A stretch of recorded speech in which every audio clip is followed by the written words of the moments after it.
Bismillahirrahmanirrahim. Assalamualaikum warahmatullahi wabarakatuh. Alhamdulillah wassalatu wassalamu ala rasulillah. Amma ba'du. Anak-anakku yang berkemajuan dan wali siswa yang teladan, alhamdulillah atas nikmat sehat, sempat, karunia iman, Islam dan ihsan, sehingga kita masih bisa untuk terus meningkatkan kualitas ibadah kita sebagai persiapan bekal ketakwaan, kesalehan untuk mencapai kebahagiaan yang sejati di akhirat nanti. Salawat serta salam semoga tetap tercurahkan kepada uswah hasanah kita Rasulullah Muhammad Sallallahu Alaihi Wasallam. Anak-anakku yang berkemajuan, pekan lalu Pak Danang sudah memberikan contoh mengenai bacaan surat Al-Fatihah dengan nada murotal Al-Quran karya Ustadz Dikron Al-Hafiz. Anak-anakku yang berkemajuan, apakah anak-anakku semuanya sudah bisa menguasai nada muriki pada surat Al-Fatihah? Kalau belum, terus berlatih, terus berusaha, dan terus melafalkan sehingga anak-anak mampu melafalkan surat Al-Fatihah dengan nada muriki. Baik, sebelum Pak Dan menyinggung tentang surat Al-Fatihah, alangkah baiknya kita ulangi terlebih dahulu surat Al-Fatihah dengan nada muriki sambil melihat tangan Pak Dan. 1 nada tinggi, 2 nada naik, 3 nada turun, 4 nada rendah. A'udzu billahi minasy syaithanir rajim.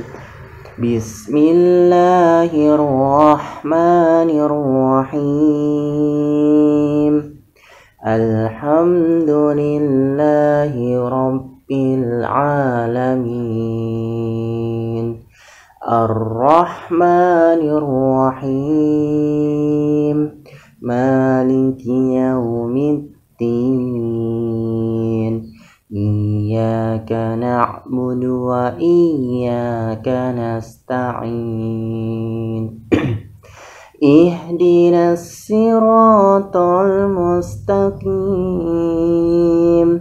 Siratal ladzina an'amta 'alaihim ghairil maghdubi 'alaihim waladdallin.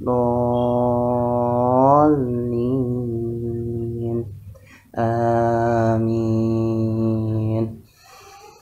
Allahumma arhamna bil Quran. Anak-anak yang berkemajuan, begitu terus lafalkan dengan nada muriki, dengan nada 1, 2, 3, 4 yang ada pada nada muriki.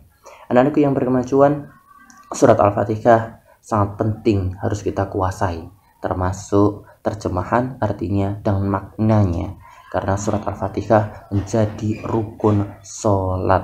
Siapa yang tidak membaca surat Al-Fatihah dalam sholatnya, maka sholatnya tidak sah. Sebagaimana sabda Rasulullah Muhammad SAW, la sholata liman lam yaqra' bifatihatil kitab.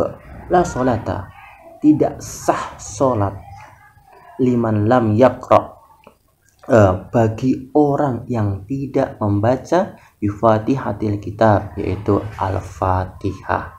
Di hadis lain disabdakan oleh Rasulullah Muhammad SAW, fi kulli sholatin qiraah, dalam setiap rakaat sholat itu qiraah, ada bacaan surat Al-Fatihah. Maka kalau kita sholat, kita juga harus membaca surat Al-Fatihah pada setiap rakaatnya. Dan yang terjadi anak-anak pada kakak-kakak tingkat kalian, kelas 2 sampai kelas 6, masih ada teman-teman yang belum tahu mengamalkan membaca surat Al-Fatihah pada waktu sholat gitu. Jadi ketika sholat maghrib misalnya, di rakaat ketiga atau sholat duhur itu diam saja, Padahal la sholata liman lam yaqra' bi Fatihatil Kitab. Maka di dalam setiap rakaat sholat kita harus membaca surat Al-Fatihah, surat yang artinya pembuka ini dan surat yang diturunkan di kota Mekah. Jadi surat Al-Fatihah harus dibaca oleh seorang muslim berarti minimal 17 kali. Kenapa? Karena sholat dalam sehari ada 17 rakaat. Subuh 2 rakaat, kemudian zuhur 4 rakaat, asar 4 rakaat, maghrib 3 rakaat, kemudian isya 4 rakaat. Maka jumlahnya adalah 17 rakaat. Berarti minimal seorang muslim kita semuanya membaca, melafalkan surat Al-Fatihah sebanyak 17 kali. Jadi kalau dalam sholat kita tidak membaca surat Al-Fatihah, apa yang akan terjadi? Ya, sholatnya bisa tidak sah, karena la sholata liman lam yaqra' bi Fatihatil Kitab atau fi kulli sholatin qira'ah. Lalu Pak Dan, sebagaimana bila pada sholat jahr seperti sholat subuh yang imamnya membacakan dengan keras surat Al-Fatihahnya, kemudian sholat maghrib pada waktu 2 rakaat pertama imamnya juga membaca surat Al-Fatihah dengan keras, kemudian isya imamnya pada 2 rakaat awal imam membaca surat Al-Fatihah dengan keras. Apa yang dilakukan oleh makmum? Nah, kita sebagai makmum ada 2 macam yang bisa kita lakukan, seperti 2 pendapat para ulama.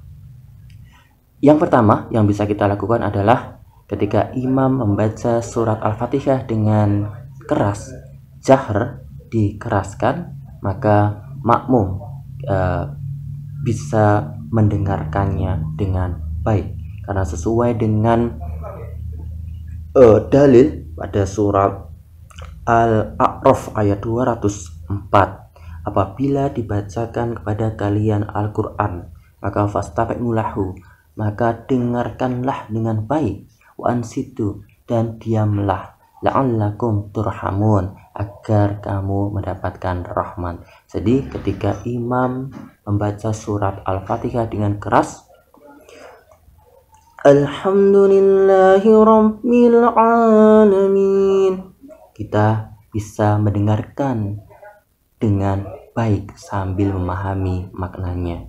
Kemudian cara yang kedua, kita juga bisa mengikutinya dengan suara lirih, tidak dikeraskan.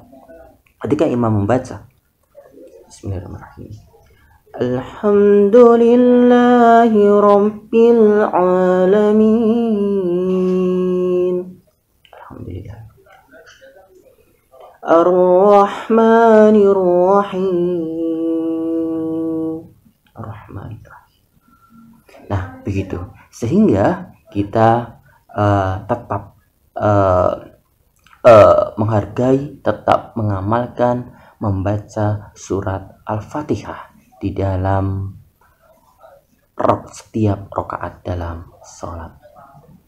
Jadi anakku yang berkemajuan, kita harus terus menguasai surat Al-Fatihah, harus mahir, diperhatikan tajwidnya, kefasihannya, dan lebih bagus lagi makna dan kandungan yang ada di dalam surat Al-Fatihah. Baik, itu terima kasih. Semoga kita semuanya diberikan petunjuk oleh Allah Subhanahu wa taala untuk terus dapat menerima ilmu dari Allah Subhanahu wa taala sehingga memudahkan kita untuk menuju surga. Amin ya rabbal alamin. Wassalamualaikum warahmatullahi wabarakatuh.